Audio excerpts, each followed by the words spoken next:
बिस्मिल्लाहिर्रहमानिर्रहीम। अस्सलाम वालेकुम to all my viewers and students आज हम लोग करने जा रहे हैं स्टडी क्वेश्चन के इसके CPR चैप्टर 1 के जो स्टडी क्वेश्चंस होते हैं, यानी कि एंड पे जो क्वेश्चंस दिए हुए हैं उनको हम सॉल्व करने जा रहे हैं। क्योंकि जब आप पूरा चैप्टर पढ़ते हैं, most of the students are able to solve this question, लेकिन कुछ क्वेश्चन जो है वो डिफ़िकल्ट हैं या कुछ बच्चे इनको सॉल्व नहीं कर सकते हैं। तो आज मैं इसलिए ये स्पेशल वीडियो में बना रही हूँ ताकि क्योंकि ये भी क्वेश्चंस का काफ़ी ज़्यादा 30 क्वेश्चंस हैं, तो अगर आप इनको भी सॉल्व करना सीख जाएंगे as of the chapter question, जो चैप्टर में क्वेश्चन है उनके अलावा, तो आपका माइंड बहुत क्लियर हो जाएगा। अच्छा, कुछ लोग कहते हैं कि टेस्ट वगैरह की प्रिपरेशन के लिए ये जो है कैलकुलेशन इतनी इंपॉर्टेंट नहीं होती हैं। हो सकता है कैलकुलेशन इतनी इंपॉर्टेंट ना हो, लेकिन जब आप फील्ड में आते हैं तो आपको डोज कैलकुलेट करना पड़ता है, ठीक है ना।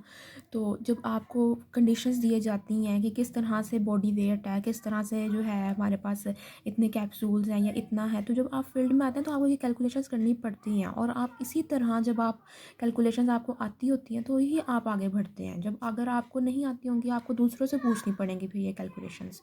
तो इसलिए बेहतर है कि आप जब प्रिपरेशन कर रहे हैं किसी टेस्ट की, तो आप साथ ही कैलकुलेशंस को भी प्रिपेयर करें। तो अगर हम लोग फर्स्ट क्वेश्चन की तरफ देखें तो क्या है, if the vitamin solution contain करता है 0.5 mg of the fluoride ion in each ml, यानी 0.5 mg फ्लोराइड आयन है हर ml के अंदर, then how many milligram of the fluoride ion will be provided by a dropper that deliver 0.6 ml। तो 0.6 अगर 0.5 milligram है हर ml में, तो 0.6 ml में कितने मिलीग्राम्स होंगे। अच्छा, ये ज़्यादातर जो क्वेश्चन है ना वो आप लोगों ने यूनिटरी मेथड के ज़रिए ही करने होते हैं, ठीक है ना। ये मेथड आपको आना चाहिए, क्योंकि ये बहुत ज़्यादा जो आपके क्वेश्चन का जो फार्मूला है मेन, कुछ के तो हैं जो एक स्टैंडर्ड फार्मूलाज हैं, लेकिन कुछ के जिनको आपको जैसे डोज रिडक्शन, डोज एडजस्टमेंट इसके लिए, या फिर आप लोगों ने किसी फॉर्मुलेशन की जो है कोई इंग्रेडिएंट आप उसमें कम या ज़्यादा कर रहे हैं उसकी फ़ाइनल क्वांटिटी के अकॉर्डिंग, तो उसके लिए भी बहुत ज़्यादा इंपॉर्टेंट है। तो हम लोग देखते हैं कि इसका ये किस तरह से हम लोग सॉल्व कर सकते हैं।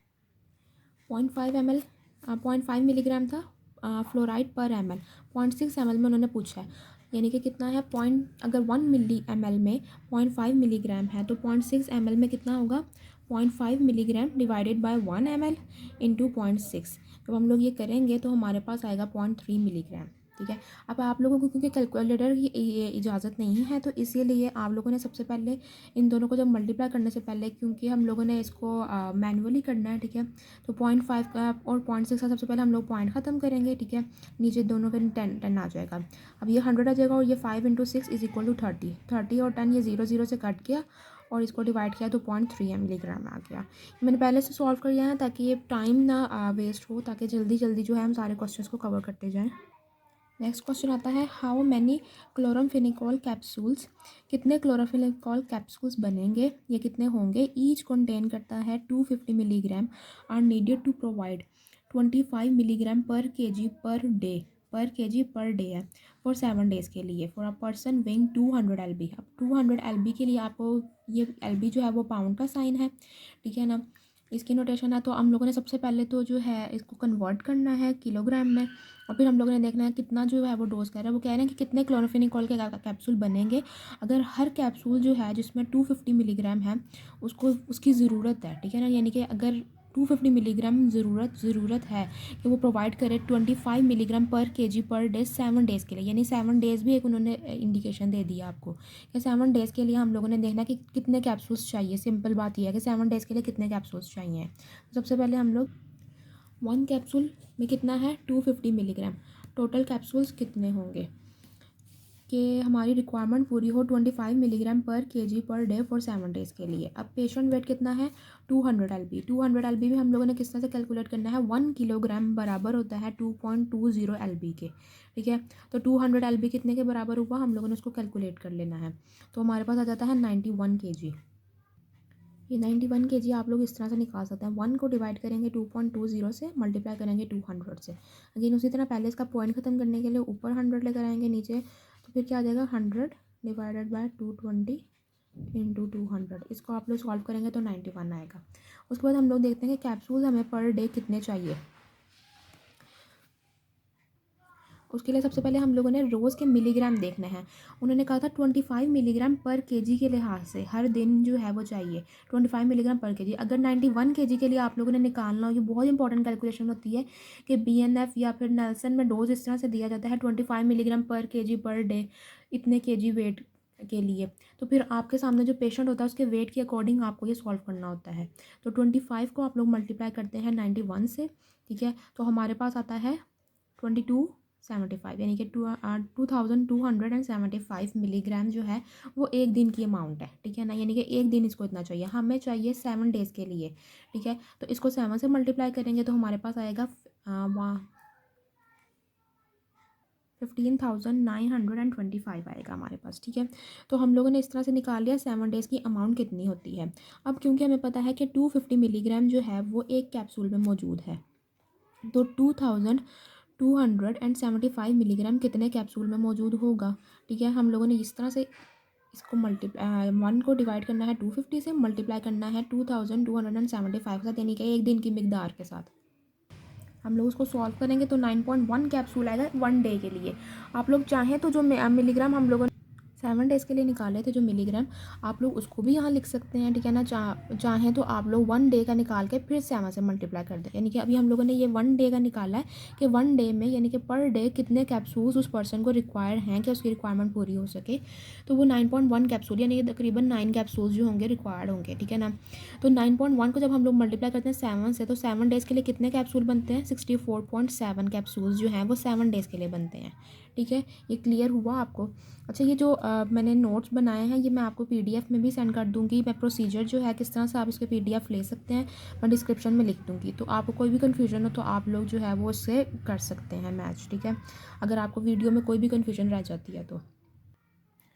उसके बाद क्वेश्चन नंबर 3 है, if 3.17 kilogram of a drug is use to make 5000 tablets, how many milligram will 30 tablets contain, यानी कि 3.17 जो किलोग्राम ड्रग्स जो हैं 3.17 किलोग्राम ड्रग वो बना रहा है 5000 टैबलेट्स। तो कितने मिलीग्राम, यहाँ पर किलोग्राम था यहाँ मिलीग्राम है, कितने मिलीग्राम होंगे 30 टैबलेट्स के अंदर, यानी अगर इतने किलोग्राम से 5000 टैबलेट्स बन रही हैं तो 30 टैबलेट्स में कितने मिलीग्राम्स मौजूद होंगे, ठीक है। अब इसको किस तरह से सॉल्व करना है, सबसे पहले तो आप लोगों ने 3.17 किलोग्राम को मिलीग्राम में कन्वर्ट कर देना, क्योंकि आंसर उन्होंने मिलीग्राम में हमसे पूछा है, ठीक है, कि कितने मिलीग्राम होगा 30 टैबलेट्स के अंदर, ठीक है। तो सबसे पहले इसको मिलीग्राम में कन्वर्ट कर दिया, फिर हमारे पास एक पिक्चर क्लियर हुई कि 50,000 टैबलेट्स में इतने मिलीग्राम है तो 30 टैबलेट्स में कितने मिलीग्राम होगा। इसको सिंपली 3 ये जो है इसको डिवाइड करेंगे, ठीक है ना, 550,000 से, ठीक है, और मल्टीप्लाई करेंगे 30 से।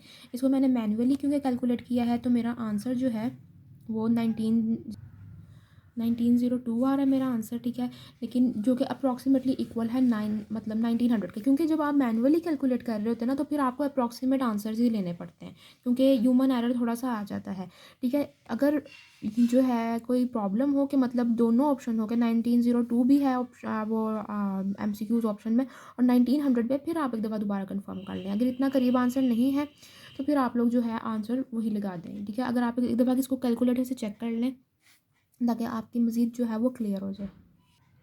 उसके बाद क्वेश्चन नंबर 4 आ जाता है, अ कैप्सूल कंटेन 1/8 ग्रेन्स, ये ग्रेन्स का साइन है, of ephedrine sulphate, 1/4 grains of theophylline and the 1/16 grains of phenobarbital. What is the total mass of the active ingredient in milligrams, यानी 1/8 1/4 1/16 ग्रेन्स में उन्होंने बताए हैं। अब ये सारे ही एक्टिव इंग्रेडिएंट हैं, उन्होंने कहा टोटल मास बताएं एक्टिव इंग्रेडिएंट का मिलीग्राम्स में। इसको आप किस तरह से करेंगे, सबसे पहले हम लोगों ने ये सारा लिख लेना, ठीक है ना, 1/8 ग्रेन 1/4 और 1/16 total API in the milligrams में कितना है। इसका हम लोग एलसीएम लेंगे 1/4 1/8 एंड 1/16 का एलसीएम लेंगे हम लोग, 7/16 एंड पर रह जाएगा। इसको आप लोग डिवाइड करेंगे 7/16 को किस तरह से, आप लोगों ने 7 रखा, पॉइंट लगाया, ठीक है ना, 0 नीचे आया, 4 से किया 64 और इस तरह से किया 0.43, तो 0.43 टोटल जो है वो ग्रेन्स मौजूद हैं। जब उन्होंने दिए भी ग्रेन्स हैं और आंसर भी उन्होंने ग्रेन में ही लिया तो फिर आपको उसको मिलीग्राम या ग्राम में कन्वर्ट करने की ज़रूरत नहीं है। जब उन्होंने दिया ग्रेन्स में है लेकिन आंसर उन्होंने मिलीग्राम्स में पूछा हुआ है तो फिर आपको कन्वर्ट करने की ज़रूरत होती है। अब अगर हम लोग इस 4 क्वेश्चन में ही देखें तो उन्होंने हमसे पूछा हुआ है मिलीग्राम्स में, ठीक है ना। तो हम लोगों ने इसको फिर मिलीग्राम में कन्वर्ट करना है, यानी कि जो 0.43 हमारा आया है उसको हम लोगों ने मिलीग्राम में कन्वर्ट करना है। अब किस तरह से होता है, हमारे पास जो है 1 ग्राम इस किसके बराबर होता है 15.43 ग्रेन के। 1 ग्राम कितना है 1000 मिलीग्राम। 1000 मिलीग्राम कितने ग्रेन्स के बराबर हुआ 15.43 ग्रेन्स के। तो हम लोगों ने देखना है कि अगर 15.43 ग्रेन्स हमारे पास एक ये वैल्यू है, एक वैल्यू है हमारे पास 0.43 ग्रेन्स। अब हम लोगों ने निकालना किस में आंसर है मिलीग्राम्स में। तो किस तरह से करेंगे 15.43 ग्रेन में कितने मिलीग्राम्स आते हैं 1000 मिलीग्राम्स। 0.43 ग्रेन्स में कितने आएंगे 1000 डिवाइड बाई 15.43 इंटू 0.43। इसको आप लोग सॉल्व करेंगे तो कटिंग के बाद हमारे पास जो वैल्यू रह जाएगी वो होगी 43,000 डिवाइडेड बाई 1543, ठीक है ना। ये हमारे पास रह गई वैल्यू 1543 रह गई। अब आप लोगों ने इसको डिवाइड करना है। अब ये वैल्यू है बहुत बड़ी, ठीक है ना। अब आप लोगों के जहन में आता है कि किस टेबल पे किस जो है वो ये नंबर पे जाएगी। तो आप लोगों ने जो है हमारे पास ऑप्शंस होते हैं 4, ठीक है ना। मतलब जो MCQs ऑप्शंस गिवन होते हैं वो होते हैं 4। आप लोगों ने एक एक करके उस नंबर से मल्टीप्लाई करना है, ठीक है। जैसे मैंने अब ये मैंने जिस तरह प्रैक्टिस की हुई है कि 1543 को मैंने पहले 4 से मल्टीप्लाई किया है तो ये वैल्यू आई, फिर मैंने 8 से किया ये वैल्यू आई, फिर मैंने 20 से किया ये वैल्यू आई, 28 से किया तो हमारे पास वैल्यू कुछ बड़ी आ गई, ठीक है। तो अब 8 से जब हम लोगों ने किया ना तो वैल्यू कुछ बड़ी आई। तो हम लोगों के ध्यान में आता है कि अगर 20 से इतनी छोटी आई है 28 से इतनी बड़ी आई तो 28 से एक स्टेप आप पीछे अगर चले जाएँ तो 27 से हम लोग करके देखा है तो कितनी वैल्यू आती है हमारे पास ये वैल्यू आती है। तो आप लोगों ने 27 से करना है, ठीक है ना। 27 से हम लोग करेंगे क्योंकि अगर हम लोग डायरेक्ट 28 से कर देंगे तो फिर हमारे पास वैल्यू बड़ी आ रही है, ठीक है ना। आप लोगों ने 27 से इसको मल्टीप्लाई करेंगे, ठीक है। फिर आगे आप लोग लगाएंगे फिर दोबारा वैल्यू आ जाएगी। अब टाइम है कि अब आप लोग 8 से करें, ठीक है ना। यानी कि 13,390 आ गया, ठीक है ना। वैल्यू 8 से जब हम लोगों ने किया था तो 12,344 आ गया, ठीक है। अब आप लोगों ने इसको करना है तो 27.8 आपका आंसर आएगा, ठीक है ना, जो कि अप्रॉक्सीमेटली इक्वल है 28 के। अब ये देखो, अब आप लोगों के जहन में आती है कि ये चीज़ कन्वर्जन वाली मेथड बहुत लंबे होते हैं, ठीक है ना। उस पर पेपर में टाइम कम है, ठीक है। मैंने पहले ही बताया कि आप लोगों ने सिर्फ paper point of view paper pass नहीं करना, पेपर के बाद आप लोगों ने अपनी प्रैक्टिकल लाइफ में जाना। आपको ये चीज़ें आनी चाहिए कि किस तरह से जो है वो कैलकुलेट किया जाता है। अगर आप लोग प्रैक्टिकल लाइफ में, ठीक है, पेपर में तो चलो ठीक है मैनुअली आप कर लेंगे, लेकिन अगर आप प्रैक्टिकल लाइफ में तो आप लोग सिंपली इसको डिवाइड कर दो, वो कोई प्रॉब्लम नहीं है। लेकिन मैं क्योंकि दोनों एस्पेक्ट से आप लोग को करवा रही हूँ तो इसलिए आप लोग को मैनुअली भी आना चाहिए और आपको पेपर पॉइंट ऑफ व्यू से भी आना चाहिए। अब आ जाए 5 क्वेश्चन में। If 1 fluid ounce of a cough syrup contain 10 grains of the sodium citrate, how many milligrams are content in 10 ml। यानी एक फ्लूइड आउंस में अगर 10 grains of the sodium citrate है तो 10 ml में, अब देखो एक तरफ उन्होंने फ्लूइड आउंस और ग्रेन्स का पूछा है, बताया है, और पूछा उन्होंने किस में है 10 ml में, ठीक है ना, कितने मिलीग्राम्स होंगे। तो इसका मतलब क्या है कि हमें अब कन्वर्जन करनी है, ठीक है ना। अब सबसे पहले हम लोग फ्लूइड आउंस को जो है वो ml में कन्वर्ट कर लेते हैं। 1 फ्लूइड आउंस कितने ml के बराबर है 4 फ्लूइड आउंस जो है वो बराबर होता है 120 ml के। तो 1 कितने के बराबर होगा 120 डिवाइडेड बाय 4 30 ml, यानी कि 1 fluid ounce is equal to 30 ml, ठीक है। अब ये जो है ये फार्मूलाज हैं, यानी कि ये जो है ये ट्रिक्स हैं, ये आप लोग को याद करनी पड़ेंगी वरना ये लंबी जो है ना कैलकुलेशन से बाद जो है वो निकलती हैं। अच्छा, इस तरह एक तरफ तो हम लोगों ने फ्लूइड आउंस को ml में कन्वर्ट कर लिया क्योंकि उन्होंने हमसे ml में पूछा हुआ था, ठीक है ना। तो अब हम लोगों ने 1 को जो है वो ml में कन्वर्ट कर लिया, 1 फ्लूइड आउंस को 30 ml में। अब था जो है ये हमारे पास 10 ग्रेन्स जो है वो कितने मिलीग्राम के बराबर होता है 1000 मिलीग्राम हमने पहले पढ़ा, वो कितने के बराबर है 15.43 ग्रेन्स के। तो 10 ग्रेन्स कितने के बराबर हुए 10 ग्रेन्स में कितने मिलीग्राम होंगे। अगर 15.43 ग्रेन्स में 1000 मिलीग्राम है तो 10 ग्रेन्स में कितने मिलीग्राम होंगे। इसको जो है हम लोग 1000 को जो है वो डिवाइड करेंगे 15.4 से, मल्टीप्लाई करेंगे इसको 10 के साथ, ठीक है ना, उसका पॉइंट ख़त्म करेंगे, ठीक है ना, और हमारे पास आएगा 10 ग्रेन्स इक्वल टू 648.08 मिलीग्राम, यानी कि 648.08 मिलीग्राम आया। अब 30 ml के अंदर जो है वो कितने मिलीग्राम हुए हमारे पास 30 ml के अंदर 648 मिलीग्राम। 30 ml कितने किसके बराबर है? 1 फ्लूइड आउंस, जो उन्होंने हमें कहा हुआ क्वेश्चन में। 1 fluid ounce is equal to 10 grains, और 10 ग्रेन्स में कितने मिलीग्राम है? 64। तो उन्होंने पूछा 10 ml में, यानी 30 ml की उन्होंने हमें क्वांटिटी बता दी है, उसमें कितने मिलीग्राम मौजूद है। ठीक है, 10 ml में कितने होंगे? अगेन उसी तरह करेंगे, 648 को डिवाइड करेंगे 30 से, मल्टीप्लाई करेंगे 10 के साथ, और हमारे पास जो आंसर है वो अप्रॉक्सीमेशन में 2.6 approximately to equal to the 2.7 आ जाएगा। ठीक है, तो हो सकता है कैलकुलेटर से 2.7 ही निकलता हो, ये मैनुअली किया हुआ है इसलिए 2.16 निकला है। 216 या 217 आ जाता है आंसर। हाउ मैनी, अब 6 क्वेश्चन आ जाता है, हाउ मैनी कैप्सूल्स, कितने ज़्यादा कैप्सूल्स जो हैं वो रिक्वायर्ड होंगे। Each containing 1/4 gram grains of phenobarbital can be manufactured if a bottle contain 2 एवोर्डिपॉइस ounce of the phenobarbital is available. Question उन्होंने हमसे, अब 6 क्वेश्चन में उन्होंने हमसे पूछा है कि कितने कैप्सूल्स बनेंगे 2 एवोर्डिपॉइस आउंस जो phenobarbital है उसकी बॉटल से, अगर हर कैप्सूल के अंदर 1/4 ग्रेन्स phenobarbital के प्रेजेंट हो। अब जो 2 यूनिट्स उन्होंने यूज़ करने किए हैं इस क्वेश्चन में वो ग्रेन का है और आउंस का है। तो सबसे पहले हम लोग ये देख लेते हैं कि इनके ये आपस में कि कौन कौन सी वैल्यूज़ जो हैं वो इक्विवेलेंट है। 1 ounce is equal to 437.5 grains, लेकिन उन्होंने हमसे हमें कहा है कि 2 आउंस जो हैं वो कितने बराबर होंगे। ठीक है ना, 2 आउंस की बॉटल है हमारे पास, तो सबसे पहले हम लोग पूरी बॉटल में चेक कर लेते हैं कि कितने ग्रेन्स मौजूद हैं, क्योंकि हमने हर कैप्सूल के अंदर 1/4 ग्रेन रखने हैं और हमने देखना है कितने कैप्सूल अब इस बॉटल से बनेंगे। कि अगर अगर टोटल ग्रेन्स जो हैं वो 2 आउंस यानी कि 875 ग्रेन्स एक बॉटल में मौजूद है, हम लोग कितने कैप्सूल्स बना सकते हैं इस बॉटल से कि अगर हर कैप्सूल के अंदर 1/4 ग्रेन आए। अब 1/4 की अमाउंट क्या है? 1/4 आ जाता है, डिवाइड करेंगे 1 को डिवाइड करेंगे 4 से, 0.025 आ जाता है, 0.25 आ जाता है। अब 1 कैप्सूल के अंदर कितना वो होना चाहिए?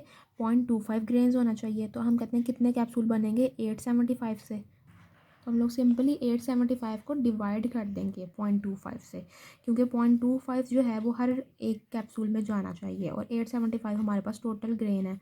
ठीक है ना, 0.25 जो है हर एक कैप्सूल के अंदर ये इतना ग्रेन जाना चाहिए। इसको जब हम लोग डिवाइड करेंगे, इसका पॉइंट ख़त्म करने के लिए हम लोग 100 लगाएंगे। ठीक है ना, ये 87,500 हो जाएगा। ठीक है ना, 25 से इसको डिवाइड करेंगे तो हमारे पास आंसर आ जाता है 3500 कैप्सूल्स। तो टोटल कैप्सूल्स कितने बनते हैं? 3500 अगर 2 आउंस की बॉटल है, यानी कि 875 ग्रेन्स की बॉटल है और हम लोगों ने हर कैप्सूल में 1/4 यानी कि 0.25 ग्रेन्स जो हैं वो हर कैप्सूल के अंदर आने चाहिए। तो टोटल कैप्सूल जो इस बॉटल से बनेंगे, ठीक है, वो कितने होंगे? 3500 कैप्सूल्स। उसके बाद क्वेश्चन नंबर 7 पे आ जाते हैं। Using the formula of calamine lotion determine the amount of calamine in grams necessary to prepare 240 ml of lotion, यानी कि 240 ml में कितने कैलामाइन जो है वो लगेगा ग्राम्स में। जो हमें उन्होंने स्टैंडर्ड प्रेपरेशन दी हुई है 100 ml के लिए, उसमें कैलामाइन कितना है? 80 ग्राम्स, और स्टैंडर्ड टॉपिकल कितना बन रहा है? 1000 ml बन रहा है। ठीक है, उन्होंने कहा 240 में कितना जाएगा, 240 में कितना ग्राम्स जो है वो कैलामाइन यूज़ होगा। ठीक है, अब यहाँ पर भी उन्होंने ग्राम्स में दिया है, जो फाइनल इनका है वो भी ml में है, पूछा भी उन्होंने वो है, तो हमें जो कन्वर्जन करने की ज़रूरत नहीं है। हम लोगों ने सिंपली करना है कि अगर 80 ग्राम जो जा रहा है 1000 ml में, तो 240 ml में कितना होगा? 80 को हम लोग डिवाइड करेंगे 1000 से और मल्टीप्लाई करेंगे 240 के साथ, तो हमारे पास आ जाएगा 19.2 आंसर। तो 19.2 ए आंसर जो है हमारे पास, इतने ग्राम्स जो हैं वो यूज़ होंगे 240 ml में। उसके बाद आ जाता है question number 8। From the following formula calculate the amount of white wax required to make 1 LB of cold cream determine the mass in grams. अब उन्होंने हमें बताया है कि 1 LB क्रीम बनानी है। ठीक है, और हमें मैस डिटरमाइन करना है ग्राम्स में। ठीक है, अब दिया उन्होंने किस में हुआ? उन्होंने हमें पार्ट्स में दिया हुआ है। अच्छा, पार्ट्स को भी हम लोग फिर ग्राम्स के इक्वलेंट ही लेते होते हैं। ठीक है, यानी अगर 100 पार्ट्स है तो हम लोग उसको 100 ग्राम्स के इक्वलेंट लेंगे। अच्छा, इसमें उन्होंने पूछा कि हमसे वाइट वैक्स की क्वांटिटी, अगर हम लोग इसमें देखें कि हमारे पास जो ओवरऑल बन रहा है, कितना बन रहा है हमारे पास, ये टोटल क्वांटिटी कितनी बन रही है सिटाइल ईस्टर वैक्स की। ठीक है ना, यानी कि टोटल पार्ट्स कितने हैं। सबसे पहले हम लोगों ने ये कैलकुलेट करना है कि ये टोटल पार्ट्स ये कितने हैं। अब ये जो टोटल पार्ट्स हैं वो कितने मिले हमें? 100। तो हम लोगों ने किसके इक्वलेंट लिया इसको? 100 ग्राम्स के। अगर हम लोग देखें कि वाइट वैक्स कितनी यूज़ हो रही थी, वाइट वैक्स जनाब यहाँ पर यूज़ हो रही थी 12 पार्ट्स। ठीक है, और हमारे पास टोटल कितने हैं? वो हमारे पास हैं 100 पार्ट्स, यानी 100 ग्राम्स हैं। अब हम लोगों ने सबसे पहले ये देख लेना है कि जो टोटल पार्ट्स हैं वो कितने हैं 100। 1 LB कितने ग्राम्स के इक्विवेलेंट होता है, 1 LB बराबर होता है 454 ग्राम्स के, ठीक है ना। उसके बाद हम लोगों ने क्या करना है, सिंपल सा उसी तरह यूनिटरी मेथड जो होता है, अगर 100 जो है ग्राम्स या 100 पार्ट्स जो हम लोगों ने इक्विवेलेंट लिया था, अगर 100 पार्ट्स में जो है वो 12 पार्ट्स यूज़ हो रहा है, यानी 100 ग्राम्स में अगर 12 ग्राम यूज़ हो रहा है तो 450 ग्राम्स में कितना होगा, जैसे ही वो करते हैं, ठीक है ना। अब 12 को डिवाइड करेंगे 100 से, मल्टीप्लाई करेंगे 454 से, इसको आप लोग सॉल्व करेंगे तो आपका आंसर आता है 54.4, जो कि यहाँ पर मौजूद है 54.4। किस तरह से करेंगे, उसी तरह से हम लोगों ने जो है इसको सॉल्व करना है, जैसे ये मैनुअल कैलकुलेशंस के ज़रिए हम लोगों ने कटिंग की है 1200 और 454 की, उसके बाद डिवीजन हुई हुई हैं, ठीक है ना, और मल्टीप्लिकेशंस हुई हुई है, वो आप लोग देख लेंगे जब आप ये नोट्स, अगर आप लोग को चाहिए तो आप मुझे बता सकते हैं, जब आप ये नोट्स की चेक करेंगे इसकी कैलकुलेशंस वगैरह, और इसको एक दफ़ा कैलकुलेटर से कंफर्म कर लें। वैसे तो कैलकुलेटर के बगैर ही करने की आदत डालें, ताकि क्योंकि पेपर्स में अलाउ नहीं होता ये, मतलब एग्ज़ाम्स जो आपके फॉर्मली के होते हैं उसमें तो अलाउ होता है, लेकिन जो कंपटीशन एग्ज़ाम्स हैं उसमें कैलकुलेटर अलाउ नहीं होता। सो आप लोगों ने ये इस तरह से कैलकुलेट कर लेना है मैनुअली, ये कटिंग करनी है, और कटिंग करके जो सिंपलेस्ट आप लोगों ने उसको सिंपलेस्ट की तरफ लेके जाना है, और उसके बाद उसकी मल्टीप्लिकेशन, जैसे इसको फिर इसके साथ मल्टीप्लाई किया 227 को 6 के साथ, और फिर 25 से जो है जो वैल्यू आई उसको 25 से डिवाइड कर दिया, इस तरह से। तो ये आता है आपका 54.4। अगर आप लोग को लगता है कि ये टेबल बड़ा है या वैल्यू बड़ी है तो फिर आप लोग इसी तरह इन ऑप्शंस के ज़रिए जो है ना आप अंदाज़ा लगा सकते हैं, पहले 5 से करके फिर 2, इस तरह से जो है ना आप लोग अंदाज़ा लगा सकते हैं। 56 और ये क्लोज ऑप्शंस हैं, ठीक है ना, ये दोनों बहुत ज़्यादा दूर मतलब हैं, मतलब काफ़ी जो है ना डिफरेंट वैल्यूज़ हैं, ये करीब करीब वैल्यूज़ हैं। आप लोग पहले 5 से करके देख लें, 2 से करके देख लें, 8 से करके देख लें, अगर आपका करीब करीब आंसर आता है तो फिर उसके बाद उस वैल्यू को आगे परसू करें, ठीक है ना। अगर नहीं आता तो फिर आप लोग दूसरे ऑप्शन की तरफ शिफ्ट हो जाए। लेकिन अगर आप लोग इसी तरह ईजी है कि आप लोग मल्टीप्लिकेशन या डिवीजन जिस तरह आप नॉर्मली करते हैं वो करना चाहते हैं तो आप वो भी कर सकते हैं। क्वेश्चन नंबर 9 आ जाती है, how many grams of aspirin should be use to prepare 1.255 kilograms of powder. यानी कि अगर हम लोगों ने 1.25 टू 55 किलोग्राम पाउडर बनाना है, ठीक है, तो उसमें कितने ग्राम्स एस्पायरिन यूज़ होगा। अगर हम लोग इसमें देखें तो इसमें जो है वो 6 पार्ट्स यूज़ हो रहे हैं। 6 पार्ट्स को हम लोगों ने बताया था कि हम लोग ग्राम्स के इक्विवेलेंट ही लेंगे। हमने अब आंसर निकालना है ग्राम्स में, हाँ, हाउ मेनी ग्राम्स उन्होंने पूछा ना, तो हम लोगों ने आंसर निकालना है ग्राम्स में, और यहाँ पर जो उन्होंने हमें फार्मूला दिया हुआ है वो है 6 ग्राम्स का, ठीक है। ये अब इसको भी सिंपली उसी तरह करना है कि सबसे पहले हम लोगों ने इसका टोटल करना है, ये टोटल कितने हैं 639 हो गया 1, ये 10 पार्ट्स हैं टोटल, ठीक है ना। अगर 10 पार्ट्स में 6 पार्ट्स यूज़ हो रहा है, यानी कि 6 ग्राम्स यूज़ हो रहा है 10 ग्राम में, ठीक है, तो ये 1.225 किलोग्राम, जिसके ग्राम्स कितने बनते हैं, सबसे पहले हम लोग ये कैलकुलेट कर लो कितने ग्राम्स बनेंगे। 1.255 को आप लोग मल्टीप्लाई करेंगे 1000 से, आपकी ग्राम में वैल्यू आ जाएगी, ठीक है। ग्राम में करेंगे तो आप लोगों ने फिर किस तरह से करना है कि 6 जो है वो आप लोगों ने डिवाइड करना है 10 से, और मल्टीप्लाई कर देना है इसके साथ 1250 के साथ। सबसे पहले ये 0 0 से कट जाएगा, और उसके बाद जो है आपकी वैल्यू जो है वो आ जाएगी। 125 को आप 6 से मल्टीप्लाई करेंगे तो 750 आप लोग यहाँ पर देख लें आंसर है, जी हाँ, बी ऑप्शन जो है वो 750 है। शायद आपको भी नज़र ना आ रहा हो, लेकिन जिनके पास बुक्स हैं या PDF में है वो इजीली देख सकते हैं कि ये जो आंसर है वो सही आ गया है। उसके बाद क्वेश्चन नंबर 10 आ जाता है। क्वेश्चन नंबर 10 भी बहुत इंपॉर्टेंट है, खासतौर पे अगर आप लोग हॉस्पिटल में वर्क कर रहे हैं एज अ हॉस्पिटल या क्लिनिकल फार्मासिस्ट, तो भी ये बहुत इंपॉर्टेंट आ जाती हैं बातें। A solution contain 1.25 milligram of a drug पर ml। एक सोल्यूशन जिसके हर ml के अंदर 1.25 मिलीग्राम ड्रग मौजूद है। At what rate should the solution be infused, किस रेट पे इसको इन्फ्यूज किया जाएगा, यानी कि ड्रॉप पर मिनट का क्या रेट होगा। If the drug to be administered at the rate of 80 milligram per hour, यानी अगर हर घंटे 80 मिलीग्राम जाना चाहिए तो ड्रॉप्स का कितना रेट होगा, ड्रॉप्स पर मिनट आप लोग कितना लगाएंगे। ये उन्होंने एक वैल्यू भी आपको दे दिया 1 ml is equal to 30 drops. वैसे आपको ये वैसे भी याद होनी चाहिए, अगर गिवन है तो क्वेश्चन में तो फिर ठीक है, अगर नहीं गिवन है तो फिर आप लोगों ने ये इसको खुद ब खुद याद होना चाहिए। 1 ml is equal to 30 drops. अब देखते हैं कि हम लोगों ने आंसर किस में निकालना है, ड्रॉप्स पर मिनट। ड्रॉप्स पर मिनट का मतलब होता है कि ड्रॉप्स ऊपर है और डिवाइडेड बाय मिनट, ठीक है। इसका मतलब होता है ये ड्रॉप्स पर मिनट। तो हम लोग देख लेते हैं कि किस तरह से आंसर अब हम लोगों ने निकालना है। जो सोल्यूशन है उसकी उन्होंने बता दिया है कि उसके पर ml में इतना मौजूद है। हम लोगों ने हर घंटे में जो है वो इसको 80 मिलीग्राम जाना चाहिए। अब ड्रॉप्स पर मिनट का क्या रेट होगा, ठीक है। सबसे पहले क्वेश्चन को समझना ज़रूरी है। क्वेश्चन में क्या क्या वैल्यूज़ गिवन है और क्या क्या उन्होंने दिया हुआ है, ठीक है ना। वो बहुत इंपॉर्टेंट होता है, क्या पूछा हुआ है, क्या दिया हुआ है, ये बहुत इंपॉर्टेंट चीज़ें होती हैं। अब यहाँ पर सबसे पहले आप लोगों ने देख लिया कि सोल्यूशन जो है उसकी क्या है 1.25 मिलीग्राम पर ml है। ड्रग जो इन्फ्यूज़ करना है 80 मिलीग्राम पर और हम लोगों ने फाइंड करना है ड्रॉप्स पर मिनट कितना है, जबकि 130 drops is equal to 1 ml के बराबर है, ठीक है। इसका मतलब हमारे पास अब हम लोगों ने सबसे पहले इस तरह से लिखना है कि अगर 1.25 मिलीग्राम मौजूद है 1 ml के अंदर तो 80 मिलीग्राम कितने ml में आएगा। सबसे पहले हम लोगों ने उसके ml कैलकुलेट करने हैं, ठीक है, फिर हम लोग ड्रॉप्स में जाएंगे। तो 1.25 मिलीग्राम अगर 1 ml में है तो 80 मिलीग्राम कितने ml में होगा, 1 डिवाइड बाई 1.25 इंटू 80। इसको सॉल्व किया, आंसर आता है 64 ml। अब 80 मिलीग्राम कितने ml में मौजूद हुआ, 64 ml में। अब अगर 1 ml में जो है वो 30 ड्रॉप्स हैं, 1 ml में अगर 30 ड्रॉप्स हैं जो उन्होंने हमें गिवन है 1 ml is equal to 30 drops, तो 64 ml में कितने ड्रॉप्स आएंगे, ठीक है। अगर आप 30 को 1 से डिवाइड करोगे करना उसी तरह 30 को 1 से डिवाइड करोगे तो 30 ही आंसर आएगा। मल्टीप्लाई करेंगे 64 के साथ, आंसर आता है 1920। अब ड्रॉप्स आ गया हमारे पास। पर मिनट निकालने के लिए आप लोग 60 से डिवाइड करते हैं, ठीक है। अगर आप लोगों ने पूरे दिन का निकालना होता है, ठीक है, तो फिर आप लोग जो है वो 24 से भी मल्टीप्लाई करते हैं। ये मैं आपको फ्लूइड कैलकुलेशंस किस तरह से करते हैं इसके लिए मैं एक अलग वीडियो बनाऊंगी कि जो हॉस्पिटल में ख़ास तौर पे जो इन्फ्यूजन्स के लिए या जो बॉडी फ्लूइड्स जो देने होते हैं उनकी कैलकुलेशंस किस तरह से होती है या इंसुलिन की कैलकुलेशंस किस तरह से होती हैं, उसके लिए एक अलग वीडियो बनाऊंगी। इसलिए आप लोग सब्सक्राइब कर लें मेरा चैनल, ताकि आने वाली वीडियोज़ जो हैं उससे आपको नोटिफिकेशन मिलती रहे।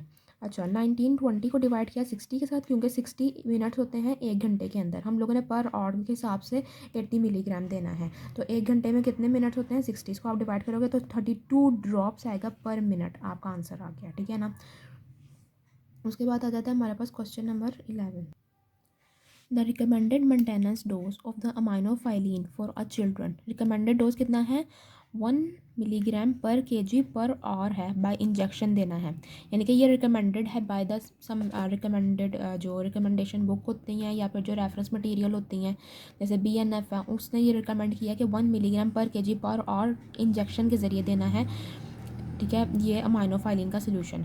If the 10 ml of the 25 milligram per ml solution aminophylline is added to a 100 ml bottle of 5% dextrose, what should be the rate of the delivery in ml per hour for a 40 lb child। अब देखिए उन्होंने कहा है कि एक हमारे पास solution है aminophylline का जिसकी स्ट्रेंथ क्या है 25 मिलीग्राम है हर ml के अंदर, ठीक है। ये सोल्यूशन में से हम लोगों ने 10 ml निकाला और डेक्सट्रोज की 100 ml की बोतल में डाल दिया। अब डेक्सट्रोज की बोतल की स्ट्रेंथ क्या थी, 5% स्ट्रेंथ थी उसकी, ठीक है। ये हमने डाल दिया, यानी कि अमाइनोफाइलिन को डेक्सट्रोज में डाल दिया। अब आप लोगों ने अब आप लोगों से वो पूछते हैं कि क्या इसका रेट होगा ml पर और, ठीक है ना, फॉर अ 40 lb चाइल्ड का। इसके लिए क्या करना है कि सबसे पहले जो 40 lb चाइल्ड है आप लोगों ने इसका मेन डोज कैलकुलेट करना है कि 1 मिलीग्राम जो पर केजी पर आवर है इसका लिए 40 lb के चाइल्ड के लिए ये टोटल डोज बनता कितना है, ठीक है। उसके बाद आप लोग आओगे कि कितना ml पर आवर जाएगा, ठीक है। रिकमेंडेड डोज अगेन वही 1 milligram per kg per hour है।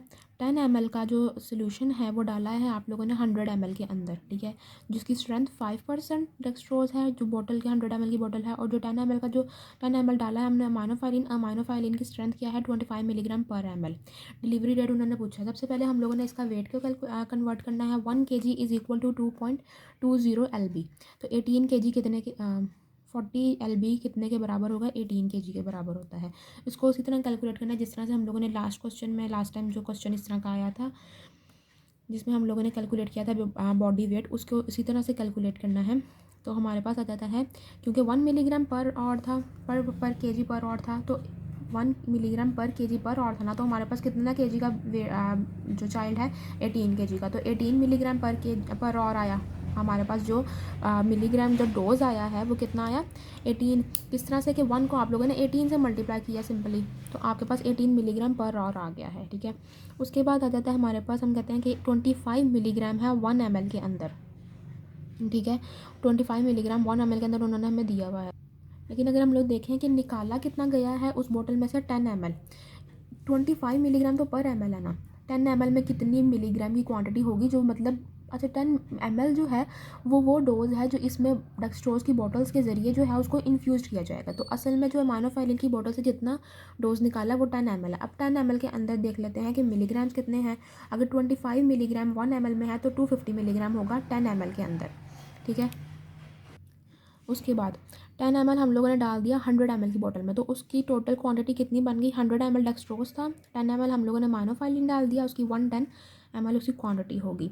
अब क्या है 250 मिलीग्राम है 110 ml के अंदर। ये बात हमारे पास क्लियर होगी कि 250 milligram of aminophylline is present in the 110 ml of the solution. अब सोल्यूशन क्या है, combination of the dextrose and the aminophylline, ठीक है।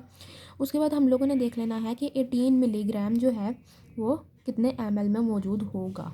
कि अगर 250 है ना, 250 मिलीग्राम अगर 110 ml के अंदर मौजूद है तो 18 मिलीग्राम जो उसकी डोज है पर और उसको जानी चाहिए वो कितने ml में मौजूद है, ठीक है।